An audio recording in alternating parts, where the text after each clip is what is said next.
Michael Jackson کے میں کئی بار واقعہ بیان کیے, 50 سال کا, 2008-9 کی بات ہے, ہمارے دو صحابہ بتاتے تھے مائیکل جیکسن کا بہت بڑا شو ہونے والا ہے, کروڑوں میں ٹکٹ بک گئے, یہ ہو گیا وہ ہو گیا, مفتی صاحب بڑی عزت دی. اگلے دن آ کے بتا رہے صاحب اس کا انا للہ ہو گیا مائیکل جیکسن کا, لڑکوں نے مجھے بتایا. میں نے کہا دیکھو, کیونکہ میرے سامنے تو پہلے اتنے واقعات آ چکے تھے, میں نے کہا بھائی کسی بھی ٹائم پہ کسی کا بھی انا للہ ہو سکتا ہے. اب لوگ باتیں بناتے رہیں گے, اس کو زہر دیا, کوئی کہے گا اس کو وہ خود ہی مرا ہے. بھائی ڈاکٹروں کا ایک پینل اس کے ساتھ 24 گھنٹے رہتا تھا. مائیکل جیکسن کوئی ہماری طرح نہیں ہے کہ کسی کے منہ پہ بھی جا کے چھینک دو تو وہ بس سوری کر کے نکل لو. مائیکل جیکسن کے منہ پہ اگر آپ چھینک دیتے تو قتل کا کیس آپ پہ بنتا کہ اس کی چھینکوں سے مرا ہے, وہ جراثیم اس نے ٹرانسفر کی. لوگ دستانے پہن کے تو مسافے کر رہے ہیں, ہم تو کووڈ-19 میں لوگوں ایک دوسرے سے گلے مل رہے ہیں, چھینک رہے ہیں ایک دوسرے کے منہ پہ. اور مائیکل جیکسن جب کوئی وبا بھی نہیں پھیلی ہوئی, ہاتھوں میں گلوز پہن کے مسافہ کے اگلے کے جراثیم یہاں منتقل نہ ہو. خوراک وہ ہوٹل میں پراٹھے وراٹھے نہیں کھاتے تھے وہ لوگ, ان کی ڈائٹ ڈاکٹروں نے لکھا ہوا ہوتا تھا اتنی کیلوریز آپ نے لینی ہے, بس لے لی. آج جتنا آپ اچھلے کودے ہو نا اس حساب سے اتنے پراٹھے بس. تو وہ اچھل کود کے حساب سے ان کے ساری ڈائٹ کا پلان ہوتا ہے کہ آج آپ نے اتنے ٹھونکے لگانے ہیں, اتنا اچھلنا ہے, اتنا کودنا ہے, اتنی کلابازیاں کھانی ہے, اس حساب سے یہ. اور جو کمی رہ گئی ہے تو یہ کیپسول بھی کھا لیں آپ اس کے ساتھ, اس سے زیادہ نہیں. ایک ایک چیز بڑی تمیز سے. لیکن مائیکل جیکسن کے ساتھ وہی ہوا, رات کو سویا ہے, صبح پولیس بھی نہیں اٹھا سکی, اس امریکہ نہیں اٹھا سکا, اتنی بڑی گورنمنٹ. کامیابی کی جب انتہا کو ایک شخص پہنچ رہا ہے اس وقت زوال کی پستیوں میں اللہ نے اس کو دھکیل دیا. کیا فائدہ لوگ اس کو اچھے القاب سے یاد کریں یا برے القاب سے یاد کریں, اس کی صحت پہ کوئی اثر نہیں پڑتا. یہ تھا وہ تھا فلانا تھا, کیا ہو گیا, جو بھی تھا نا اب تو نہیں ہے. تو اس لیے بھائی اللہ بار بار کہہ رہے ہیں متاع الغرور ہے, مسافر خانہ ہے. گھر میں جب رہا کرو نا, مجھ سے ایک صاحب کہنے لگے یار آپ کے اتنے 3-4 گھر ہیں, آپ کا تو کوئی گھر ہی نہیں ہے, ٹھکانہ ہی نہیں ہے, کیا زندگی ہے یار. ایک بندے کی ایک زوجہ ہوتی ہے, وہاں آرام سے ٹھکانہ ہوتا ہے, گھر ہے, یہ آپ کا روم ہے, یہ بیڈ روم ہے, یہ گیسٹ روم ہے, یہ ایسے تمیز سے انسان, یہ کیا یار ایک دن ادھر ایک دن ادھر. میں نے کہا بھائی اچھا اس پہ میں نے چٹکلا بھی سنا ہے, لیکن ابھی میں نہیں سناؤں گا. تو میں نے کہا کہ بھائی یہ اسی میں مسافر خانہ ہونا سمجھ میں آتا ہے کہ گھر ور نہیں ہوتا, مسلمان کا کوئی گھر ور نہیں ہوتا. ایک دن ادھر ہے, دوسرے دن ادھر چلے جاؤ, تیسرے دن ادھر چلے جاؤ. اللہ نے موقع دیا تو چوتھے دن کسی اور اللہ تعالیٰ وہ دن لے کر آئے. تو کیا ہے اس میں, یہی گھر ہے, گھر ور کیا ہے بھائی, جہاں ہے وہی گھر ہے.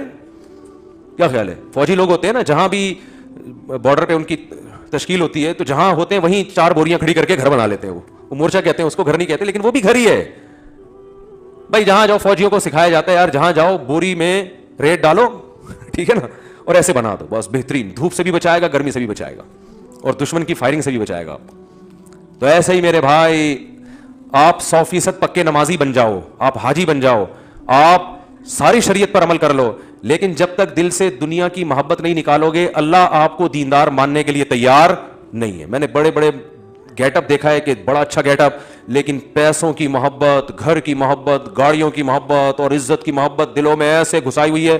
ہمارے ایک استاذ فرمایا کرتے تھے دنیا کی محبت کے گٹر ابل رہے ہیں. بڑے پیارے الفاظ تھے ان کے, دنیا کی محبت کے چشمے نہیں کہیں گے نا اس کو, ایک تو اللہ کی محبت کے چشمے ابلتے ہیں نا, تو فرماتے تھے دنیا کی محبت کے گٹر ابل رہے ہیں. دنیا کی محبت تو ایک گند ہے, مسافر خانے سے دل لگانا ہے تو پاگل پنا ہے, بے وقوفی ہے, فنا ہونے والی چیزوں سے دل لگا رہا ہے. میرے بھائی نکالو اس کو. اور نکلتی کیسے ہے, اس کے بہت سارے طریقے نکالنے کے. سب سے بہتر طریقہ ہے پیسہ خرچ کرو اپنی ذات پر, اپنے گھر والوں پر, صدقات و خیرات. 5-5 ہزار کے نا کڑک کڑک نوٹوں کی گھڑیاں, یار یہ لے یار, جا یار, کیا یار کیا ہے, کیا رکھا ہے اس میں, کماؤ, خرچ کرنے کی نہیں ہے, کیا رکھا ہے یار اس میں, مر جائیں گے, ختم ہو جائیں گے. اور زبان سے بھی یہی بولا کرو. آج جو چیز انسان زبان سے بولتا ہے وہ دل میں اترتی ہے. آج دنیا کی بڑائی زبان سے بولی جاتی ہے. جہاں بیٹھو تیری جاب کتنی ہے, تیری تنخواہ کتنی ہے, تیرا گھر ہے ذاتی. مجھ سے لوگ پوچھتے ہیں آپ کا ذاتی گھر ہے, میں نے کہا نہیں ذاتی گھر نہیں ہے یار. یہ تو اللہ کا شکر ہے ہمارے حضرت نے ہماری تھوڑی بہت تربیت کر دی, انہوں نے تو پوری کی تھی, ہم پورے نہیں بن سکے, ورنہ ہم تو احساس کمتری میں مر جاتے بھائی. مجھے لوگ آ کے کہتے رہتے ہیں ذاتی گھر نہیں ہے, ذاتی گھر نہیں ہے. میں کہتا ہوں میرے پاس پیسہ ہے الحمدللہ, بنا سکتا ہوں. اللہ نے اگر دماغ گھوما تو بنا بھی لیں گے, بہت زیادہ آ گیا تو. پہلے میں نے کہا پراٹھے پھوڑنے دو ہمیں, ٹھیک ہے نا, گاڑی اچھی رکھیں گے, بچوں پہ خرچ کریں گے. پھر اگر بچ گیا اور اتنا بچا کہ صدقہ بھی ہو گیا, خیرات بھی ہو گیا, یہ بچ گیا تو چل یار ابھی مرتے مرتے چلو ایک پراپرٹی. پھر بھی میں نے کہا گھر بنانے کا دل نہیں کرتا, کوئی پراپرٹی چلو مر گئے تو بچوں کے کام آ جائے گی. وہ پھر گھر کی صورت میں بھی ہو سکتی ہے, پلاٹ کی صورت میں. میں نے کہا یہ غریبی ہے, یہ بہت بات کی چیز ہے, یہ تو کھانے دو یار. میں نے کہا تم نے کیا کر لیا گھر بنا کے, بادام کھاتے ہو, کہہ رہے نہیں بادام کے تو پیسے نہیں بچے, وہ سارا تو قسطوں میں جا رہا ہے. ہاں تھوڑا وہ آگے آگے آ جائیں, اوپر چلے جائیں بھائی, جو پیچھے لوگ کھڑے ہوئے اوپر جگہ ہے. تو پوری وہ چینج کر دی یار آپ نے ٹون ہماری. تو ٹائم ہوتا رہا یار, بیان ہے نا. تو کیا کہہ رہا تھا میں, اتنی خاندانی بات کر رہا تھا یار. تو وہ جو ہے نا, میں نے ان سے کہا بادام کھاتے ہو؟ انہوں نے کہا پیسے کہاں, جب آدمی گھر خریدے گا تو بادام کے پیسے کہاں بچیں گے. میں نے کہا پراٹھا ہضم ہو جاتا ہے. کہنے پراٹھا تو ہضم نہیں ہوتا, قبض ہو جاتا ہے. میں نے کہا مزے میں تو ہم ہیں. صحیح ہے. میں نے کہا مزے تو ہمارے ہیں یار.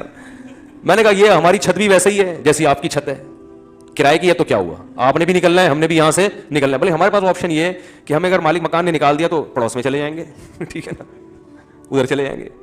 تو آپ کا, میں نے کہا آپ نے تو یہ فری میں ملا ہوتا تو بہت اچھا ہے, آپ نے جو انویسٹمنٹ کروڑوں کی لگا دی نا اس میں, اس کروڑوں میں بہت کچھ ہو سکتا تھا. ہاں زرداری جیسا آدمی خریدتا ہے جس کے لیے کروڑوں اربوں کی کوئی ویلیو نہیں ہے, وہ ٹھیک ہے. تو آپ کو بھی اللہ حلال پیسہ اتنا دے دے کہ آپ اتنا ہو جائے کہ آپ کا سارا, آپ کے پاس کرنے دھرنے کے لیے بعض بچتا نہیں ہے, تو 2-4 کروڑ ایسے پڑے ہوئے, یار چل یار ادھر مکان لے لے یار, چل. وہ کرایہ مالک مکان سے تھوڑی ٹھش پش لگی رہتی ہے, وہ موٹر کا وہ نہیں دے رہے ہوتے نا. تو یہ ٹینشن بھی چھوٹ جائے گی. کیا خیال ہے, موٹر کے پیسے نہیں دے رہے ہوتے. وہ یہ شارٹ کلپ بنا کے نا ان کو سنوا دیں گے خاص طور پہ. تو یہ سارے کام ہو گئے, سارے مسئلے وسلے, لائف بھی ہو گئی. چلو یار اب 2-4 کروڑ ایسے ہی پڑے ہوئے ہیں, صدقہ بھی ہو گیا, آخرت کے لیے صدقہ جاریہ بھی ہو گیا, مدرسے میں بھی لگا دیا, یہ بھی 2-4 کروڑ پڑے, چل یار اٹھا کے یار ایک چلو لے لو, چلتا ہے. تو کوئی ٹینشن لینے کی ضرورت نہیں ہے. مسافر خانہ ہے بھائی, W11 ہے, پائیدان پہ چاہو ڈرائیور کی سیٹ پہ بیٹھ کے سفر کرو, کوئی زیادہ فرق, وہ ڈرائیور بھی اتر جاتا ہے آگے اڈے پہ, آپ نے بھی اترنا ہے. اور بچوں کی بھی بہت زیادہ ٹینشن نہ لیا کرو, جیسے آپ بھی کسی کے بچے تھے, اللہ نے کھلا پلا کے بڑا کر دیا, آپ کے بچوں کو بھی اللہ کھلا پلا کے بڑا کر دے گا. اور بچے اپنی قسمت سے بنتے ہیں بھائی, جب بڑے ہو جائیں گے تو اچھے بنے برے بنے ان کی ہیڈیک ہے. آپ جب تک نابالغ ہیں ٹریننگ تربیت کرتے رہو, بڑے ہو کے سمجھدار ہیں, نیک بن گئے اچھی بات ہے, خوش ہو جاؤ, نہیں بنے تو بھی ٹینشن نہ لو. نوح علیہ السلام سے زیادہ اپنے بچے کی کون تربیت کر سکتا ہے, وہ کافر نکلا. تو اس لیے ٹینشن صرف ایک ہی لینی ہے آخرت کی, کہ آخرت میں کیا ہو, کیونکہ اصل کیا ہے, بولو بھائی, آخرت. یہاں ٹینشنوں میں اگر آخرت بن رہی ہے بہت اچھی بات ہے, اگر آخرت بگڑ رہی ہے تو بھائی, تو یہاں میرے بھائی اگر آپ کامیاب صدر بھی بن گئے 5 سال کے لیے, 5 سال کے لیے, تو بھی موت تو ہے نا, مرو گے تو ختم, فنش. تو بار بار نا یہ الفاظ زبان سے بھی ریپیٹ کرنے چاہیے. جس محفل میں بیٹھے ہیں وہ بھائی سب دھرا رہ جائے گا یار. پہلے لوگ اس طرح کی باتیں بہت کرتے تھے, اب نہیں کرتے. جہاں بھی بیٹھو نا, نبی صلی اللہ علیہ وسلم صحابہ کو ہر موقع پہ مثالیں دیا کرتے تھے. ایک دفعہ آپ صلی اللہ علیہ وسلم نے دیکھا بکری کا بچہ مرا پڑا ہے, مردار کچرے میں. تو آپ نے فرمایا کہ اللہ کی اہمیت, اللہ کی نظر میں اس دنیا کی اہمیت اس مردار بچے سے بھی کم ہے. یہ بھی کسی بھی کوئی ویلیو ہوگی, اللہ کی نظر میں اتنی بھی ویلیو. مسافر خانہ ہے, اور ہم نے اتنا اس کو خدا بنا لیا بھائی. دنیا کماؤ آخرت کے لیے. نبی صلی اللہ علیہ وسلم نے فرمایا جو دولت کماتا ہے یعنی تجارت کرتا ہے اس لیے تاکہ لوگوں سے بھیک نہ مانگنی پڑے, تو آپ نے فرمایا وہ قیامت کے دن پیغمبروں کے ساتھ ہوگا. اچھی نیت سے کماؤ, دل نہ لگاؤ بھائی.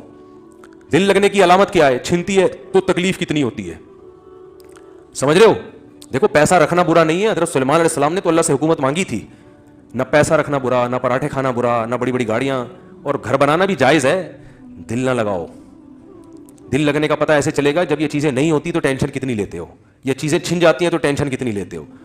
تو پیسہ ڈوب گیا کوئی مسئلہ نہیں ہے یار, ایسے ہی ہے جیسے W11 کی سیٹ پہ بیٹھے ہوئے تھے, کسی نے اٹھا دیا کھڑا کر دیا, تو چلو یار بیٹھے ہوئے تھے زیادہ مزہ آ رہا تھا, کھڑکی والی سائڈ ملی تھی, کراچی کی گندگیاں دیکھتے ہوئے جا رہے تھے ہم. اب جناب ہمیں اٹھا دیا تو کھڑے ہو کے سفر کریں گے, کوئی مسئلہ نہیں ہے. تو تھوڑی سی بس اس میں ہلکی پھلکی سی ٹینشن ہوتی ہے, وہ اتنی ٹھیک ہے, اس سے زیادہ ٹینشن لینے کا بولو نہیں ہے. تو ڈپریشن سے ٹینشن سے نہیں مرو میرے بھائی, یہ ہمارے مذہب کا حکم ہے. کافر اس دنیا کو اصل سمجھتا ہے, ہم اسے W11 سمجھتے ہیں, صحیح ہے نا, مسافر خانہ سمجھتے ہیں. اسی وجہ سے ہم اس میں زیادہ خوش ہوتے ہیں. مسافر کو کوئی چیز مل جائے خوش ہوتا ہے, نہیں ملے پریشان نہیں ہوتا. اللہ سمجھنے کی عمل کی